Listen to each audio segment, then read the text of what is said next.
দিল না সবাই নিল, আমরা যে কলুর বলদ, সারা বছর নেয় না খবর, নির্বাচনে খুব দরদ। কেউ দিল না সবাই নিল, আমরা যে কলুর বলদ, সারা বছর নেয় না খবর, নির্বাচনে খুব দরদ। নির্বাচনের আগে নেতা ধরে কত রকম বেশ, নির্বাচনের আগে নেতা ধরে কত রকম বেশ। দেখতে দেখতে গোল্লায় গেল আমার সোনার বাংলাদেশ, দেখতে দেখতে গোল্লায় গেল, বলেন দেখতে দেখতে গোল্লায় গেল আমার সোনার বাংলাদেশ, দেখতে দেখতে গোল্লায় গেল।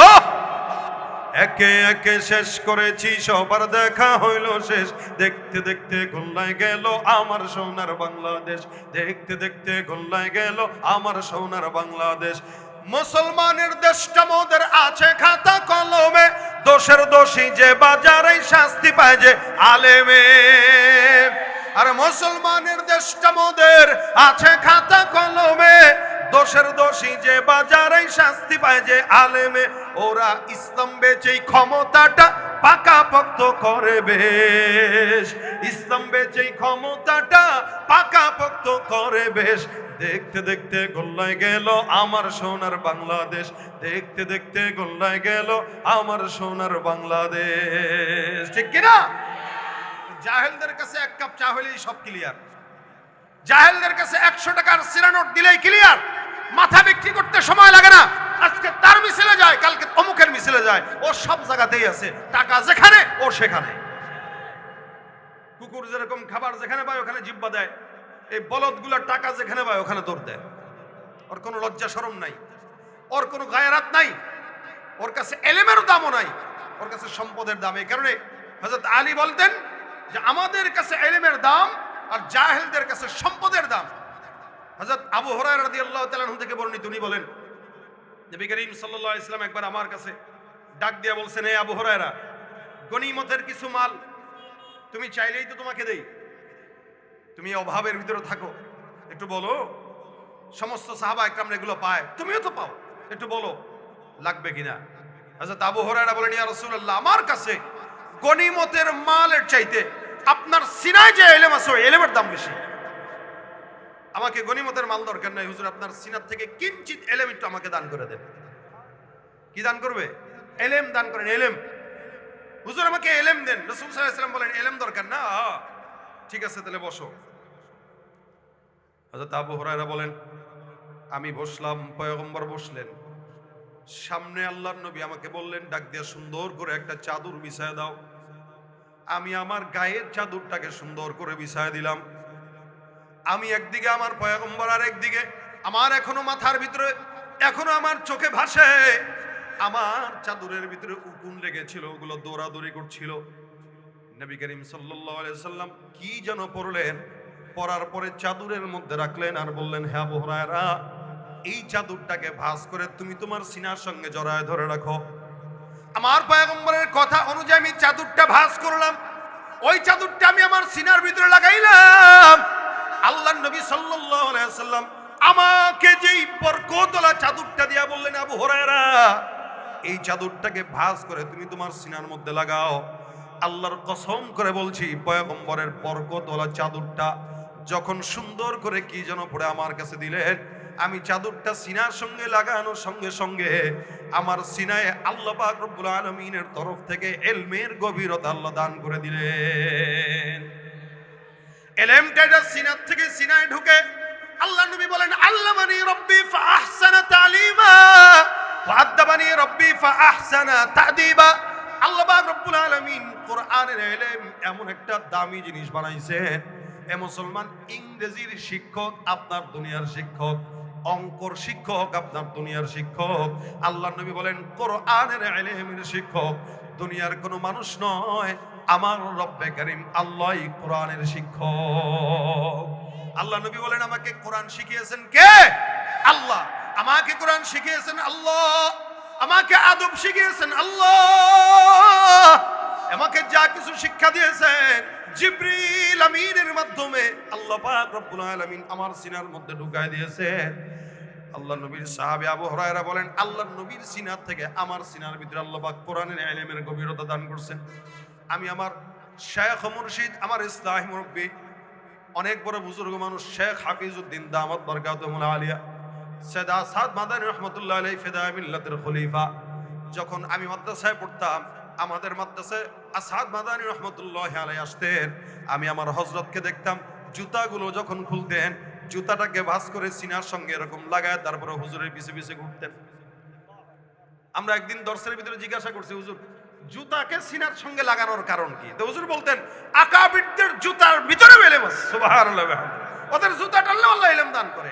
আমরা আমাদের ওস্তাদদের থেকে শিখছি এটা। এই জন্য ওই যে হাকিমুল উম্মাত আশরাফ আলী থানভী রাহমাতুল্লাহ আলাইহির খানকায় যদি কোনো আলেমও যেতেন, উনি কখনো কখনো এটাকে দাওয়া দিতেন, এই মসজিদে মুসল্লিদের জুতা সোজা করো, যাও, পাঠায় দিতেন জুতা সোজা করার জন্য।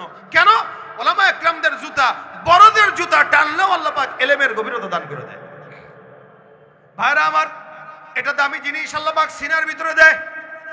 সিনাকে পবিত্র রাখা দরকার আছে না নাই? কোরআন যেমন দামি, এটা যেই জায়গায় থাকবে ওই জায়গাটাও দামি হওয়া দরকার। এ মুসলমান, এই কারণে আল্লাহ পাক রব্বুল আলামিনের হাবিব বলেন, তোমার অন্তরকে পরিচ্ছন্ন রাখো কোরআনের জন্য। আল্লাহ পাক রব্বুল আলামিন যেই ইলমটা দান করেছেন, এটা গুনাহগারের অন্তরে ঢোকে না। এটা আল্লাহ পাক রব্বুল আলামিন পবিত্র অন্তর যাদের আছে তাদের সিনার ভিতরে দিয়ে দেয়। গুনাহগারের অন্তরে কোরআন ঢোকে না, গুনাহগারের মগজের ভিতরে কোরআনের বুঝ অর্জন হয় না। যার কারণেই তো বাউল ফাউলদেরকে বলতে শোনা যায়, আল্লাহর কথার আগা মাথা নাকি তাদের মাথায় ঢোকে না। কেমনে ঢুকবে? যেই মাথায় গাঁজা পাওয়া যায় ওই মাথায় কোরআন ঢোকার কথা নয়। সুতরাং ভাইরা আমার, কোরআন ঢোকার জন্য কলব যেমন পরিচ্ছন্ন রাখা দরকার, দিমাগটাও পরিচ্ছন্ন রাখা দরকার। এটা দামি জিনিস, দামি জায়গায় ঢুকবে, নোংরা জায়গায় ঢুকবে না। নোংরা দিলে রাজনীতি ঢুকতে পারে, বাংলা ঢুকতে পারে, ইংরেজি ঢুকতে পারে, কোরআন ঢোকার কোনো সুযোগ নাই। ইমাম শাফি রহমতুল্লাহ আলাইহি 4 ইমামের অন্যতম ইমাম। উনি একদিন রাস্তা দিয়ে হাঁটছিলেন, ওনার কুওয়াতে হাফেজার ব্যাপারে গল্প আছে।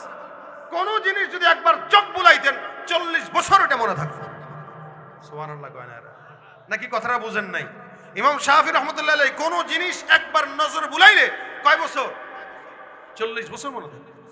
একদিন রাস্তা দিয়ে হাঁটতেছিলেন, হঠাৎ করে একটা বেগানা নারীর পায়ের দিকে নজর গেছে। তখন থেকে আর দেখলেই মনে থাকে না, 40 বছর মনে থাকে, লেকিন পড়তে হয়, পড়তে হয়। তো উনি উনার এই অবস্থার কারণে পেরেশান হয়ে উনার ওস্তাদের কাছে যায় বলতেছেন, শাকাউতু ইলা ওয়াকিইন সুআ হিফজি ফাআওসানি ইলা তারকিল মাআসি।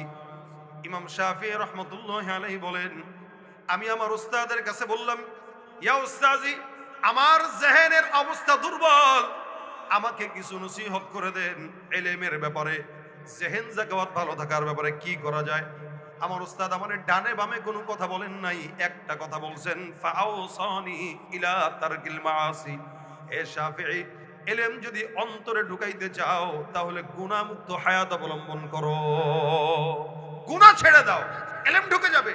যেই কলবে গুনাহ ওই কলবে ইলম ঢুকে না, যেই কলব পরিচ্ছন্ন ওই কলবে ইলম ঢুকে যায়। তারপরে বললেন, ফাইনাল ইলমা নূরুম মিন ইলাহি, ফাইনাল ইলমা নূরুম মিন ইলাহি অনুরুল্লাহি লা ইউতা লিআসি। ইলম আল্লাহ পাকের নূর, যেই নূরটা আল্লাহ পাক রব্বুল আলামিন কোন নালায়েক বান্দার কলবে ঢুকান না। আল্লাহ পাক ইলমের নূরটা এমন বান্দার কলবে ঢুকায় যেই বান্দার কলবটা কোরআনের জ্ঞান রাখার জন্য উপযুক্ত হয়ে যায়। সুবহানাল্লাহ। তার মানে ইলম যদি অর্জন করতে চান অন্তরকে পরিচ্ছন্ন রাখা দরকার। আপনার ছেলে তো মাদ্রাসায় পড়ে, কিন্তু আপনি তো আপনার ছেলের খোঁজ নেন না। মনে করছেন হুজুরদেরকে মাসে 5000 টাকা দেই, 2000 টাকা দেই, সব দায়িত্ব ওস্তাদের, আমার কোনো দায়িত্ব নেই। কিন্তু আপনার ছেলেটা বন্ধে বাসায় যাওয়ার পরে মোবাইল দেখে না কি করে, এটার ব্যাপারে আপনার কোনো মাথা কামানো নাই, আপনি খোঁজও নেন না। এই ছেলে বালেগ হওয়ার পরে অন্যায় করতেছে, গুনাহ করতেছে, গুনাহ করার কারণে মাদ্রাসায় পড়ে আছে 10 বছর, কিন্তু ইলমের নূর সে পাইতেছে, এটার দায় আপনার। খালি বাবা মা ইলমের ওস্তাদের কাছে সন্তানকে দিয়েই আপনি পীর হয়ে ঘরে বসে থাকলে লাভ নাই। সন্তান সবচেয়ে বড় প্রতিষ্ঠান, তার জন্য তার ঘর। একটা বাচ্চার জন্য সবচেয়ে বড় প্রতিষ্ঠান, আদর্শ প্রতিষ্ঠান তার মা বাবা আর তার ঘর। ওই মা বাবার থেকে যা শিখবে ওটা সারা জিন্দেগি সে অ্যাপ্লাই করবে, এটা হলো আলাদা জায়গা। এই জন্য আপনার সন্তানকে হাফেজ হয়ে গেছে, কোরআন তার কলবে ঢুকে গেছে, কিন্তু এখন যেটার আসল যে ইলমটা শিখতেছে ওই শেখার সময় কিন্তু অনেক অন্যায়ের ভিতরে জড়ায় যাওয়ার সম্ভাবনা থাকে। ওই সময় মা বাবা উস্তাদরা তাকে ট্যাকেল দিবে যে কতটুকু অবস্থায় সে আছে, গুনাহ করতেছে নাকি নেকের পথে আছে, এটা দেখাশোনার দায়িত্ব যেমন উস্তাদের তেমন মা বাবারও। কারণ যদি সে গুনাহে জড়ায় যায়, মাদ্রাসায় পড়ে থাকবে 10 বছর কিন্তু ইলমের রুহানিয়াত পাবে না। এজন্য ভাইরা আমার, কোরআন শুধু শিখলেই হয় না, এটা শিখার পাশাপাশি আমলের অনেক বড় একটা শর্ত আছে। কেন? এটা তো শিখলেন কিন্তু আমল যদি না করেন তা আল্লাহ পাকের এই কোরআন শিখার না শিখা সমান, বরঞ্চ ওই সমস্ত এলেম অর্জনকারীদের জন্য শাস্তি আরো মারাত্মক। দামি জিনিস এটার ক্ষতিও তেমন বেশি, দামি যত জিনিস ওটার ক্ষতিও তত বেশি। কোরআনের হাফেজের যেমন দাম বেশি, ও যখন পচে যায় তখন তার ক্ষতিও বেশি। কেমন দাম? রাসূল সাল্লাল্লাহু আলাইহি ওয়াসাল্লাম বলেন, একটা হাফেজে কোরআন 10 জনকে যাদের উপরে জাহান্নাম ওয়াজিব ছিল এদেরকে ধরে জান্নাতে নিয়ে যায়। সুবহানাল্লাহ। একজন হাফেজে কোরআন কয়জনকে নেয়? 10 জনকে। 10 জনকে নেয়।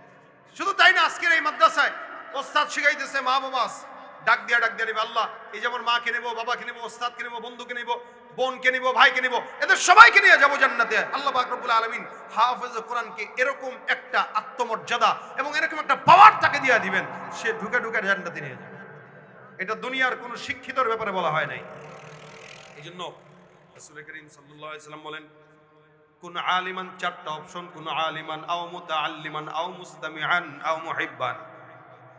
1 নাম্বার কোন আলিমান, 2 নাম্বার আও মুতাআল্লিমান, 3 নাম্বার আও মুস্তামিআন, 4 নাম্বার আও মুহিব্বান। আলেম হও, হইতে থাকো, ছাত্র হও, কথা শুনো, নয়তো আলেমদেরকে মহব্বত করো। সমাজে এমন কিছু বান্দা আছে যারা আলেম দেখলেই মেজাজ গরম হয়ে যায়, এর কাছে দুনিয়া সব ভালো লাগে কিন্তু কোরআন ভালো লাগে না। বুঝতে হবে জন্মে সমস্যা আছে। কথা বলেন না কেন ভাই? বুঝাই একটা কথা শুনেন, আলেম যে দেখতে পারে না, কোনো না কোনো ভাবে জন্মে সমস্যা থাকবে। এটা আল্লাহ পাক রব্বুল আলামিনের বান্দাদের পরীক্ষা দিবে। ইমাম আবু হানিফা রাহমাতুল্লাহ আলাইহি একবার ফিকহি একটা মজলিসে বসা, উনার সাথে ওলামা একরামরা, পাশে কিছু যুবক ছেলেরা খেলাধুলা করতেছে, বল খেলতেছে। তো বলটা আইসা ওনাদের ফিকহি মজলিসের মাঝখানে পড়ছে। তো যুবকরা সাহস করতেছে না যে এত বড় হুজুররা ইনাদের মাঝখানে কেমনে বল আনতে যায়, থাক দরকার নাই, ওনাদের মজলিসে আসুক তারপরে যাবো না। ভয় পাইতেছে, স্বাভাবিক। একটা বয়োজ্যেষ্ঠ মানুষ, তার গায়ে যদি আপনার বল পড়ে, আপনি যদি আদো বলা হন আপনি ওখান থেকে ভাগবেন, আর বেয়াদো বলে বলটা দেন। সব যুবকরা ভয়ে থরথর করে কাঁপতেছে। সুবহানাল্লাহ। ইমাম আযম আবু হানিফা রাহমাতুল্লাহ আলাইহি, যাওয়া যাবে না। হুট করে একজন দাঁড়ায়, কয় কি হয়েছে? দেখ তোরা এত ভয় পাইলে হইব না বেটা, আমার মতো সাহস হবে, দেখ আমি কেমনে আনি। বেটাগিরি দেখাই দেখেছে, এই বেটাগিরি দেখায় ঠাস করে ওখান দিয়া পাটা সরাটারা দিয়া বাস ওখান থেকে বলটা নিয়ে আসছে। ইমাম আযম আবু হানিফা রাহমাতুল্লাহ দেখে বলতেছেন, নিশ্চিত এটা জারর সন্তান। কি বলছেন? জারর সন্তান। উনার পাশে ওলামা একরামরা বলতেছেন, হুজুর বললেনটা কি? এই লোকটার আপনি জারর সন্তান বলে ফেললেন, নাও তো হইতে পারে। ইমাম আযম আবু হানিফা বলতেছেন, খোঁজ নিয়ে দেখো, আমি বলছি ভুল হইতে পারে না, ওর জন্মে সমস্যা, না তো এই কাজ ওর দ্বারা সম্ভব ছিল না। অনেক ছেলেরাও তো আছে, ওরা তো করে নাই, ও কেন করছে? ওর জন্মে ঠিক নেই, এই কারণে করতে পারছে। এলাকার ওলামা একরামরা পেরেশান হয়ে গেছে। ইমাম আযম আবু হানিফা রাহমাতুল্লাহ এই কথা বলছেন, তার মানে ব্যাপার স্যাপার ভিন্ন। কি করা যায়? খোঁজ খবর নিয়ে দেখে এই ছেলেটার মা এলাকায় পতিতাবৃত্তি করে টাকা কামায়। তারা জিজ্ঞাসা করলো, তোমার বাবার পরিচয় কি? আমার বাবার কোনো পরিচয় আমার জানা নাই, তো আমার মা আছে অমুক। খোঁজ নিয়ে দেখা গেল মা পতিতাবৃত্তি করে টাকা কামায়। তার মানে সন্তানের জন্ম ঠিক। ভাইরা আমার, এখন আপনি বলবেন, ভাই আমার তো মা আছে বাবা আছে, আমার জন্মে ঠিক নাই, কিন্তু আমার তো কে বলছে আমার জন্মে ঠিক নেই? আমার তো জন্মে ঠিক আছে, মা আছে বাবা আছে, কিন্তু আলেমদেরকে আমার কেমনে জানি ভাল লাগে না। আপনি খবর নিয়ে দেখেন, ওর বাবা 10 বছর আগে ওর জন্মের মারে ডিভোর্স দিছে, সামাজিকতার কারণে এখনো সংসার করতেছে। আছে না এরকম?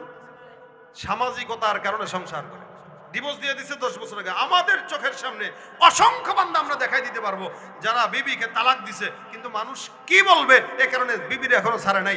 1 সপ্তাহ 1 বছর পরে আবার চলো গো তুমি আর আমি মিলে যাই, চলো। মানুষ কি বলবে?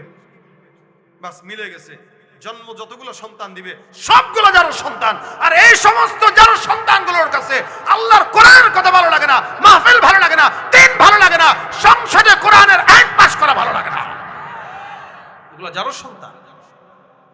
ভাইরা আমার, এই কারণে যার জন্মে ঠিক আছে তার কাছে আল্লাহর কোরআন ভালো লাগবে অবশ্যই, যার জন্মে ঠিক আছে তার কাছে সুন্নাহ ভালো লাগবে অবশ্যই। এজন্য ভাইরা আমার, আল্লাহ রাসূল বলেন 4টা অপশন, 4 নম্বরটা আও মুহিব্বান, অবশ্যই মহব্বত করবা। মহব্বতের কারণে মানুষ জান্নাতে যায়। মহব্বত যার সঙ্গে যার থাকে তাকে আল্লাহ পাক তার সঙ্গে জান্নাত দেয়। রাসূল সাল্লাল্লাহু আলাইহি ওয়াসাল্লাম বসা, সাহাবী একজন আসছে, এসে ডাক দিয়া বলে, ইয়া রাসূলুল্লাহ, আমার কাছে আবু বকরের মতো আমল নাই, ওমরের মতো আমল নাই। নবী, আমি আপনার সাথে জান্নাতে যেতে চাই, আমি কি জান্নাত পাবো? নবী বলেন, তাহলে তোমার কাছে আছে কি? তো আমল না থাকলেও, ওমরের মতো আমল না থাকলেও আপনার মহব্বত আমার কলবে পরিপূর্ণ আছে। সুবহানাল্লাহ ওয়া বিহামদিহি। রাসূল বলেন, ইন্নাকা মা'a মান আহবাব, যার সঙ্গে যার ভাব তার সঙ্গে তার কিয়ামত। তুমি মহব্বত আমার সঙ্গে রাখছো তো আমার সাথে তোমার জান্নাত হয়ে যাবে। আর মহব্বত যদি তুমি আবু জাহেলের সঙ্গে রাখো তো আবু জাহেলের সঙ্গে, মহব্বত যদি ওলামা একরামদের সঙ্গে রাখো তো ওলামা একরামদের সঙ্গে, মহব্বত যদি আল্লাহ ওয়ালাদের সঙ্গে রাখো আল্লাহ ওয়ালাদের সঙ্গে। যে যার সঙ্গে মহব্বত রাখবে আল্লাহ তার সাথে তার জান্নাতে ঘোরাফেরা ব্যবস্থা করে দিবে। সুবহানাল্লাহ। এই কারণে 4টা অপশনের সর্বশেষ অপশনটা তো বেছে নিতে পারবো, কি বলেন? আলেম যেমনই হোক, আপনি বলবেন ভাই তার তো আমল আখলাক নাই, ভাই সেটা আল্লাহর সঙ্গে সে হিসাব দিবে, কিন্তু তার সিনায় কোরআনের এলেম আছে এই কারণে হইলেও তাকে মহব্বত করবে, তার কারণে নয়। মানুষ স্বর্ণ কিনে, স্বর্ণের সঙ্গে একটা বক্স দেয়, মানুষ বক্সকে দাম করে স্বর্ণের কারণে, বক্সের কারণে নয়। আলেমের দাম তার কোরআনের কারণে, তার কারণে নয়। আমার বডির কারণে আমার দাম না, আমার সিনায় কোরআন আছে এই কারণে আমার দাম। যে কোরআন আজকে আমার সিনার থেকে বের হয়ে যায়, অথবা আমি যদি কোরআনের বিপরীতে চলি তো আগামীকাল না এখন থেকে আপনারাও আমার বিরুদ্ধে যাবেন, এটাই দ্বীনের কাজ। সমাধান চাও যদি জীবনে মরণে, ফিরে যাও খুঁজে নাও চোখ রাখো কোরআনে, তবেই পাবে সুখ শান্তির ঠিকানা, তবেই পাবে সুখ শান্তির ঠিকানা, যদি মেনে নাও তুমি মনে প্রাণে। সমাধান চাও যদি জীবনে মরণে, ফিরে যাও খুঁজে নাও চোখ রাখো কোরআনে। এ বাণী সকলের নয় শুধু মুমিনের, যারাই চলবে মেনে ফল পাবে কোরআনের। ঘরে বলো কিবা রাষ্ট্রে বলো, ঘরে বলো কিবা রাষ্ট্রে বলো, অশান্তি দূর করে শান্তি আনে। সমাধান চাও যদি জীবনে মরণে, ফিরে যাও খুঁজে নাও চোখ রাখো কোরআনে। সবকিছুর সমাধান দিতে পারে। এজন্য আপনারা স্কুল কলেজ ভার্সিটিগুলোতে দেখবেন লেখা থাকে শিক্ষা জাতির মেরুদণ্ড। যদিও এটা লেখা থাকে কিন্তু প্রকৃতপক্ষে শিক্ষা জাতির মেরুদণ্ড নয়, লেকিন কোরআনের শিক্ষাই জাতির মেরুদণ্ড। কি বলেন আপনারা? কারণ আমরা দেখেছি অতীতে এবং বর্তমানেও এদেশে যারা দুর্নীতিবাজ, যারা ঘুষখোর, যারা সুদখোর, যারা অন্যায় করে, অবিচার করে, অধিকাংশ শিক্ষিত শয়তানরাই করে। শিক্ষা অর্জন করে দুর্নীতি করে, শিক্ষা অর্জন করে চাঁদাবাজি করে, শিক্ষা অর্জন করে ঘুষ খায়, শিক্ষা অর্জন করে সুদের টাকা দিয়া বিল্ডিং কামায়। কিন্তু কোরআনের শিক্ষা অর্জন করার পরে কোনো বান্দা কোরআনের শিক্ষা দিয়া দুর্নীতি করে না, কোরআনের শিক্ষা দিয়া চাঁদাবাজি করে না, কোরআনের শিক্ষা দিয়া অন্যায় অবিচার করে না, সন্ত্রাসী করে না, ধর্ষণ হয় না, করে না। তার মানে বোঝা গেল শিক্ষা জাতির মেরুদণ্ড হতে পারে না, কোরআনের শিক্ষাই জাতির মেরুদণ্ড হতে পারে। এজন্য কোরআনের শিক্ষাটাকে আল্লাহ পাক ফরজ করেছেন। আল্লাহ বলেন, কুল হাল ইয়াস্তাবিল্লাযীনা ইয়ালামুন ওয়াল্লাযীনা লা ইয়ালামুন, যারা কোরআনের জ্ঞান জানে আর যারা জানে না এরা কোশ্চিনকালেও কি সমান হতে পারে? বলে না। কোরআনের জ্ঞান যে জানে তার সম্মান আলাদা, আর যে কোরআনের জ্ঞান জানে না তার অবস্থা আলাদা। এই কারণে দুনিয়ায় শিক্ষিত হবেন, ডাক্তার হন, ইঞ্জিনিয়ার হন, যা কিছু হন, এগুলো জরুরি বিষয়। ডাক্তার যদি না হইতো আমরা যাইতাম কার কাছে? ইঞ্জিনিয়ার যদি কেউ না হতো আমরা বিল্ডিং বানাইতাম কার কাছে? যদি এদেশে কোনো বিজনেসম্যান না থাকতো তা আমরা আমাদের এই কাপড় চোপড় দৈনন্দিন জিনিস কার কাছে পেতাম? এগুলো জরুরি, তবে জরুরি বিষয় হইলে ভালো, না হইলেও চলে। জরুরি বিষয় হইলে ভালো, না হইলেও চলে। যেমন চাদর পরলাম, হইলে আলহামদুলিল্লাহ, না হইলেও চলে, একটু কষ্ট হয়। ঘড়ি পরলাম, হইলে ভালো, না হইলেও চলে, একটু কষ্ট হয়। কিছু জিনিস যেটা হইলে ভালো, না হইলেও চলে। কিন্তু কোরআনের ইলম হইলে ভালো, না হইলে চলে এমন নয়, এটা হইতেই হয়, না হইলে চলার কোনো সুযোগ নাই। কারণ কোরআনের ইলম আপনার জিন্দেগিতেও লাগবে, আখিরাতে জান্নাত পাওয়ার জন্য লাগবে কি লাগবে না? লাগবে। এজন্য দ্বীনের জ্ঞান আর দুনিয়াবি জ্ঞানের ভিতরে এটা হলো পার্থক্য। দুনিয়াবি বই যারা শিখে, ওই বই শেখার জন্য পবিত্রতা অর্জন করা কোনো শর্ত নয়। কিন্তু কোরআনের ইলম যে শিখে, এই কোরআনের ইলম অর্জন করার জন্য এবং ধরার জন্য পবিত্রতা অর্জন করা শর্ত। আল্লাহ বলেন লা ইয়ামাসসুহু ইল্লাল মুতাহহারুন। কোরআন এটা পবিত্রতা অর্জন ছাড়া ধরা যাবে। এটা যেমন পবিত্রতা অর্জন ছাড়া ধরা যায় না, এটা অন্তর পবিত্রতা অর্জন করা ছাড়া অন্তরে কোরআন ঢুকেও না। এজন্য আপনারা দেখবেন এদেশে যারা ইঞ্জিনিয়ার হয়, ডাক্তার হয়, ব্যারিস্টার হয়, উকিল হয়, অন্যান্য শিক্ষা অর্জন করে, এরা তাদের শিক্ষার আসল জায়গা পর্যন্ত পৌঁছতে 35-40 বছর পর্যন্ত লেগে যায়। আচ্ছা বলেন তো, এই 35-40 বছর তারা কি কোনো অন্যায় করে কি করে না? করে না? বালেগ হওয়ার পর থেকেই মানুষ গুনাহ করে, যার কারণে সে 30-35 বছর গুনাহ করার পরেও ডাক্তার হতে পারে, ইঞ্জিনিয়ার হতে পারে, অন্যান্য শিক্ষা অর্জন করতে পারে। কিন্তু একটা হাফেজে কোরআন যারা এখানে পাগড়ি নিল, 2 জন পাগড়ি নিছে, 2 জন সম্মাননা পেয়েছে, 2টা মেয়ে 2টা ছেলে, এদের প্রত্যেকের বয়স 15-র নিচে, অর্থাৎ এরা বালেগ হয় নাই। ভাই, একটা মানুষ দুনিয়াবি শিক্ষা অর্জন করতে গেলে 30-35 বছর হয়ে যায়, তাও অর্জন করতে পারে। কিন্তু একটা হাফেজে কোরআন 15 বছরের উপরে গেলে আর সহজে হাফেজ হইতে পারে না। এমনকি মাদ্রাসাগুলোতে 15 বছরের বেশি বছর বয়সের বড় সন্তানকে ভর্তিও নেয় না।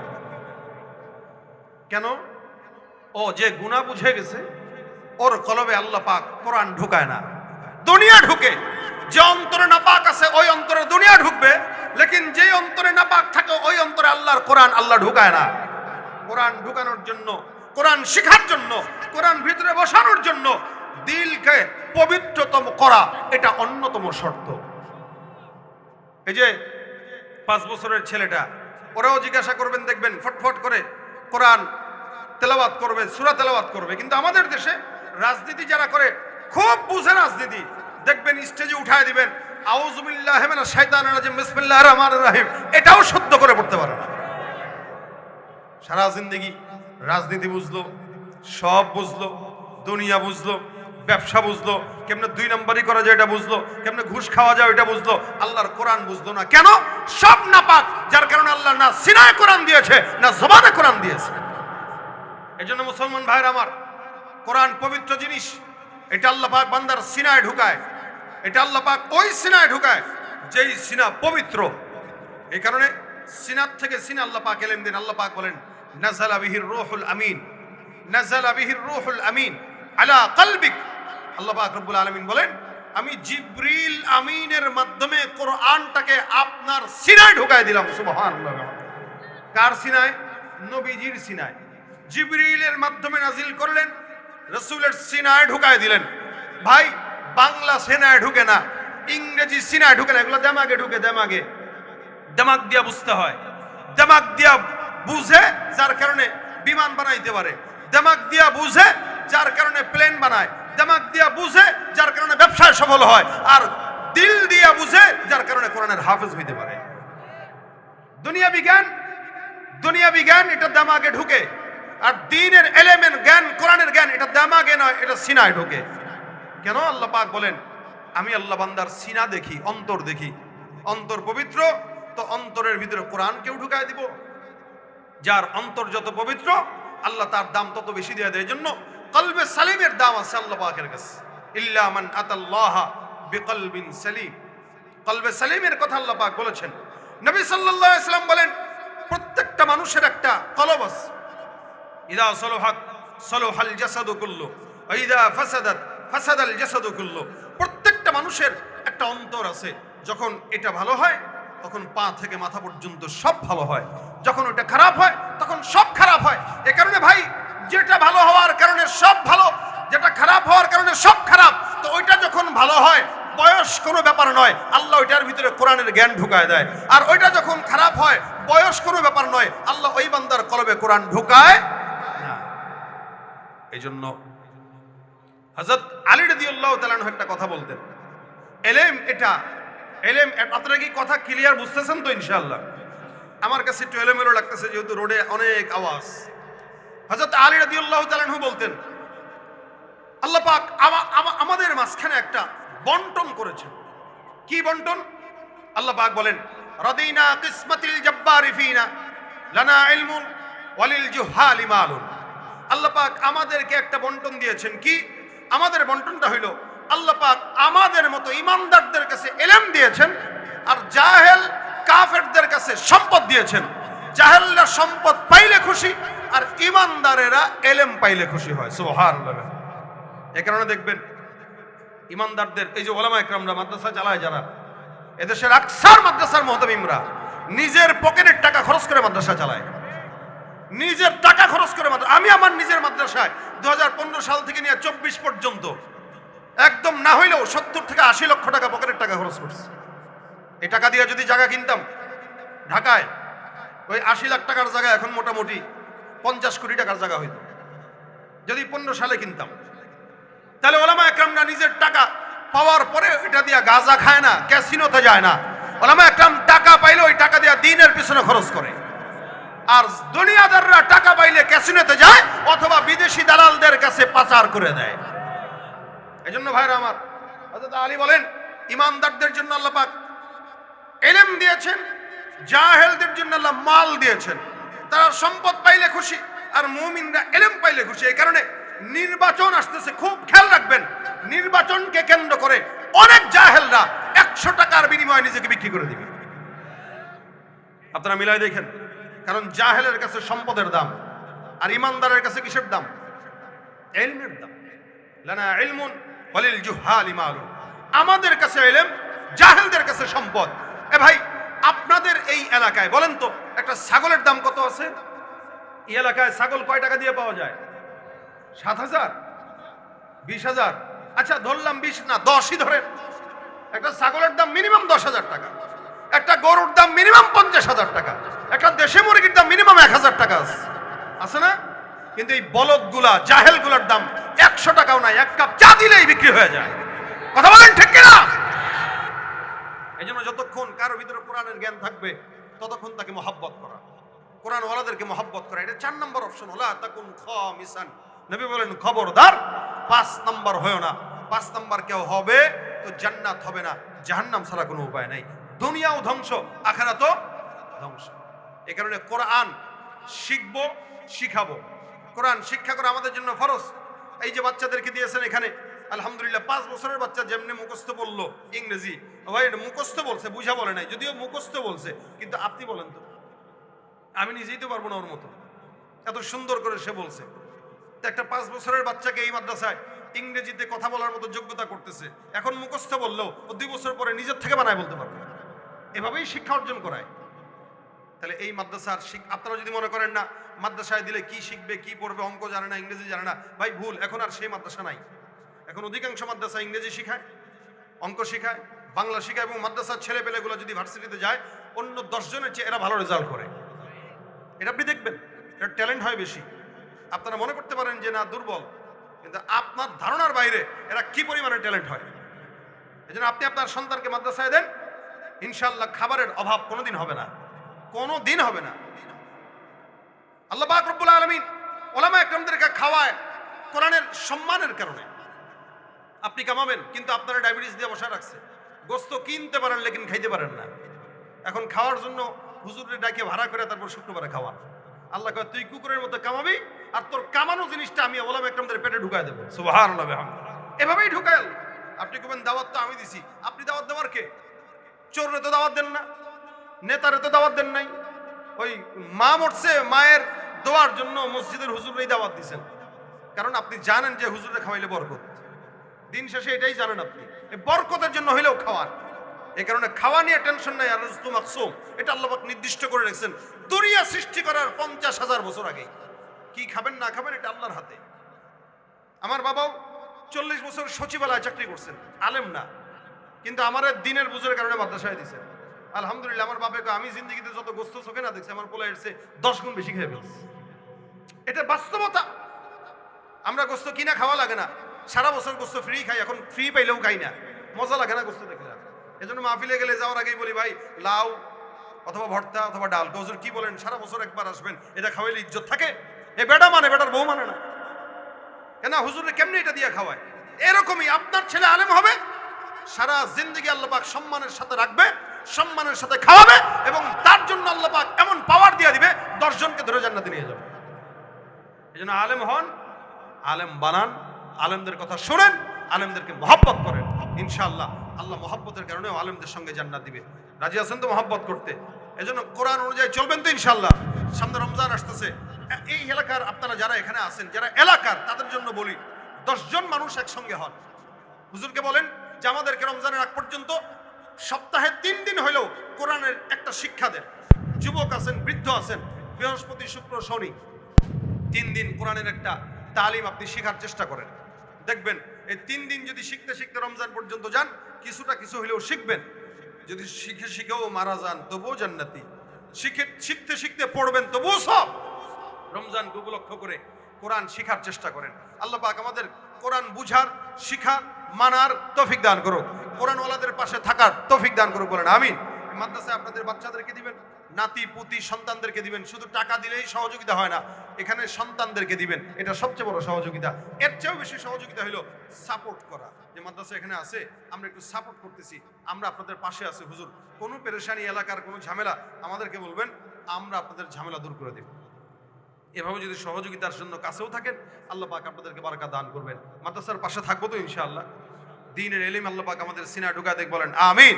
আল্লাহ পাক কোরআনের পাশে থাকার তৌফিক দান করুক, আমিন। যা বললাম শুনলাম এগুলো আমাদের বুঝার, আমল করার তৌফিক দান করুক।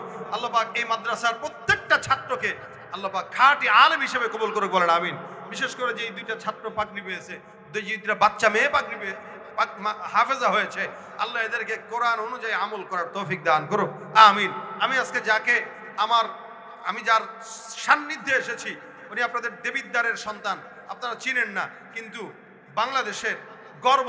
যেই 2094 সালে গোটা বাংলাদেশের পক্ষ থেকে দেশের বাহিরে, যে কোন দেশ জানেন হযরত? ইরানে যে 1 নম্বর পুরস্কার হিফজুল কোরআনের উপরে নিয়ে আসছে, সুবহানাল্লাহ ওয়া বিহামদিহি, যারা বলেন আল্লাহু আকবার। বাংলাদেশে উনারাই এই সিলসিলা চালু করছে। আমার শ্রদ্ধাভাজন বড় ভাই, উনি আন্তর্জাতিক হাফেজ। এরকম অসংখ্য আন্তর্জাতিক হাফেজ বাংলাদেশে এখন আছে। আমাদের দেশে যারা 6-4 মারে, এদেরকে রাষ্ট্রীয় পুরস্কার দেওয়া হয়, কিন্তু এই টাইপের হাফেজ কোরআনদেরকে রাষ্ট্রীয় সম্মাননা দেওয়া হয় না। উচিত ছিল এদেরকে সম্মাননা দেওয়া, কিন্তু এদেশে যারা উলঙ্গপনা, বেহায়াপনা প্রকাশ করে তাদেরকে সম্মান দেয়, আর হাফেজ কোরআনদের দিকে খুঁজেও তাকায় না। এই মাদ্রাসার থেকেও এরকম ইন্টারন্যাশনাল হাফেজ কোরআনটা বের হওয়া সম্ভব নয়? কি বলেন, সম্ভব না? উনি মানুষ, এরা মানুষ না?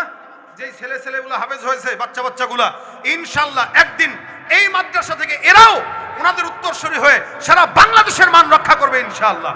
আল্লাহ এদেরকে এরকম ভাবে কবুল করুক, আমিন। আপনারা পাশে থাকবেন তো ইনশাআল্লাহ? আল্লাহ পাক রব্বুল আলামিন প্রতিষ্ঠান কবুল করুক, আপনাদের মনের আশা পূরণ করুক, এবং মাদ্রাসার ছাত্র দিয়া ভরপুর করে দেখ, বলেন আমিন। দুরূদ শরীফ পড়ুন। আল্লাহুম্মা সাল্লি আলা সাইয়্যিদিনা ওয়া নাবিয়্যিনা ওয়া শাফিঈনা ওয়া হাবিবিনা ওয়া মাওলানা মুহাম্মদ সাল্লাল্লাহু আলাইহি ওয়া আলা আলিহি ওয়া আসহাবিহি ওয়া বারাকা সাল্লাম। আস্তাগফিরুল্লাহ রাব্বি মিন কুল্লি যামবি ওয়া আতুবু ইলাইহি। লা হাওলা ওয়া লা কুওয়াতা ইল্লা বিল্লাহিল আলিয়্যিল আযীম। আল্লাহুম্মা সাল্লি আলা সাইয়্যিদিনা ওয়া নাবিয়্যিনা ওয়া শাফিঈনা ওয়া হাবিবিনা। ছাত্রদেরকে নতুন সবক দেওয়া হয়েছে, কিছু ছাত্রদেরকে, তাদের জন্য দোয়া করব। আর সভাপতি সাহেবের আব্বা অসুস্থ, অনেকেই দোয়া চেয়েছেন। সভাপতি সাহেব মাশাআল্লাহ, আব্দুল গনি সাহেব, মাশাআল্লাহ, ওনার জন্য দোয়া করি, সবার জন্য দোয়া করি। আল্লাহ পাক সবাইকে সুস্থতার হায়াত দান করুক। আমার শ্রদ্ধাভাজন ভাই, উনিও আসছেন মেহমান, আল্লাহ পাক যেন ওনাকেও জানে মালে ইমানে আমলে হেফাজত করে দ্বীনের খেদমত করার তৌফিক দান করে, আমিন। আল্লাহুম্মা আনতাস সালাম রব্বানা যালামনা আনফুসানা ওয়া ইল্লাম তাগফির লানা ওয়া তারহামনা লানাকুনান্না মিনাল খাসিরিন। রব্বানা ফাগফির লানা যুনুবানা ওয়া কাফির আন্না সাইয়্যাতিনা ওয়া তাওয়াফানা মাআল আবরার রব্বিগফিরলি ওয়া লিওয়ালিদাইয়া ওয়া লিল মুমিনিনা ইয়াওমা ইয়াকুমুল হিসাব। আয় আল্লাহ মেহেরবানি করে আজকের মজমাকে কবুল ও মঞ্জুর করে নাও। আয় আল্লাহ যা আলোচনা হয়েছে আমল করার তৌফিক দান করে দাও। আয় আল্লাহ সকল প্রকার অন্যায় অবিচার গুনাহ থেকে আমাদেরকে হেফাজত করো। রব্বুল আলামিন মেহেরবানি করে মাদ্রাসার হাজত পূরণ করে দাও, গায়বী খাজানা থেকে পূরণ করে দাও। যারা হাফেজ হয়েছে হাফেজা হয়েছে সবাইকে তুমি কবুল ও মঞ্জুর করে নাও। আয় আল্লাহ ওস্তাদ ছাত্র সবাইকে কবুল ও মঞ্জুর করে নাও। আল্লাহ সভাপতি সাহেবের আব্বা অসুস্থ, আয় আল্লাহ দোয়া চেয়েছেন সুস্থতার হায়াত দান করে দাও। আয় আল্লাহ মুহতামিম সাহেবের আব্বা অসুস্থ, দোয়া চেয়েছেন আল্লাহ সুস্থতার হায়াত দান করে দাও। আমাদের ভিতরে যারাই অসুস্থ আল্লাহ প্রত্যেকের সুস্থতার শেফায়ে আজিলা দায়মা নসিব ফরমাও। এ রব্বে কারীম মেহেরবানি করে আমাদের ভিতরে যাদের মা বাবা দাদা দাদি নানা নানি ভাই বোন আত্মীয় স্বজন অন্ধকার কবরে শুয়ে আছে আল্লাহ প্রত্যেকের মা বাবার কবরগুলোকে জান্নাতের বাগান বানায় দাও। আয় আল্লাহ আজকের মজমার অন্যতম বিশেষ অতিথি আমার স্নেহভাজন ছোট ভাই মাওলানা কারি সুফিয়ান সাকের আব্বা অসুস্থ, আল্লাহ দোয়া চেয়েছে তার আব্বা কেউ সুস্থ, তারা হায়াত দান করে দাও। আয় আল্লাহ যাদের বাবা মা বেঁচে আছে আল্লাহ তুমি তাদেরকে হায়াতে তাইয়্যিবা তাওয়িলা দান করে দাও, শেফায়ে আজিলা দায়মা নসিব ফরমাও।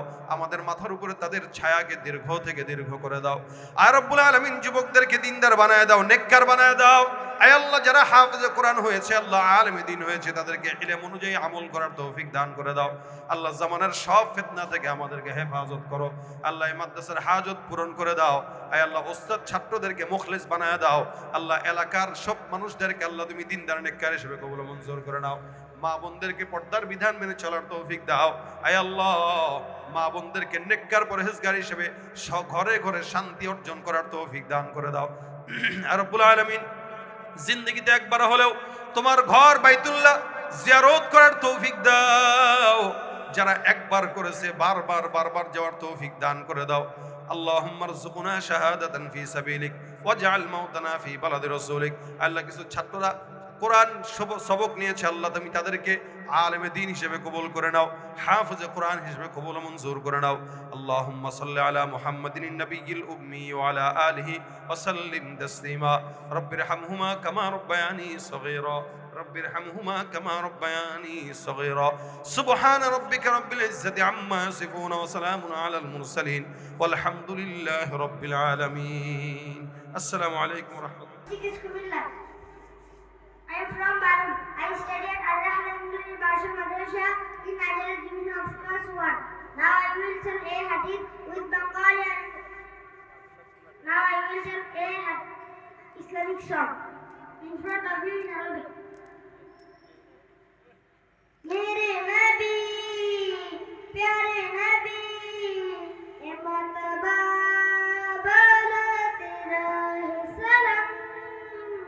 है सलाम देखो जिंदगी तमाम देखो जिंदगी तमाम की तमाम देखो जिंदगी तमाम शाहिदो जहां के नाम में सलाम देखो जिंदगी तमाम शाहिदो जहां के नाम में सलाम दिल हुजूर के दीवाना पाऊं कतरन दिल हुजूर के दीवाना पाऊं कतरन गली गली गम में सलाम देखो जिंदगी तमाम शाहिदो जहां के नाम में सलाम देखो जिंदगी तमाम शाहिदो जहां के नाम में सलाम कैसा प्यारा नाम रखा अल्लाह ने हुजूर का कैसा प्यारा नाम रखा अल्लाह ने हुजूर का आमना के लाल अली अका पुनूर का आमना के लाल अली अका पुनूर का प्यारा नाम ले जब होठ पे सिली तब प्यारा नाम ले जब होठ पे सिली तब एक दूसरे को सलाम देखो जिंदगी तमाम शाहिदो जहां के नाम में सलाम अस्सलामु आलैकुम व राहमातुल्लाहि व बाराकातुहू। সকলে বলি মারহাবা। আমরা সর্বশেষ আরেকটা শুধু আরবি শেখাচ্ছি না, তাদের উপস্থাপনাটা একটু শুনেন যে কত সুন্দর করে তারা একটা উপস্থাপনা করছে, উপস্থাপন করছে। আমি ডাইরেক্ট চলে যাচ্ছি তাদের কাছে, সুদাইস এবং উসমান হাজারের কাছে। তোমরা দুইজনে একটু কথা বলো।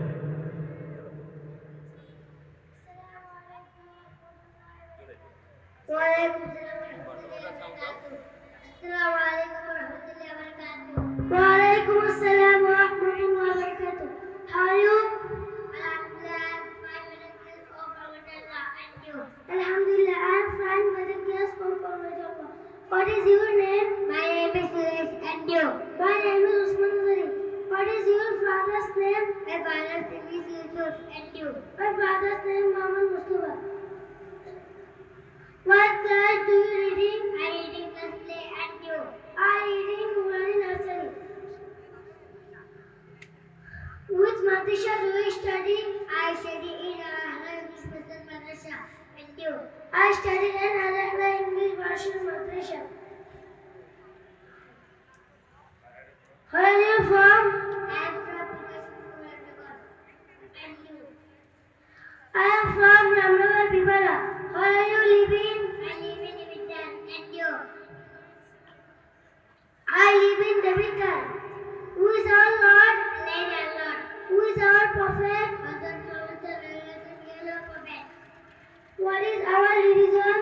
Islam is our religion. What do you recite before sleeping? I recite Allahumma bismika abuta ahya. What do you recite before eating? I recite bismillah. Assalamu alaikum wa rahmatullahi wa barakatuh. Wa alaikum assalam wa rahmatullahi wa barakatuh.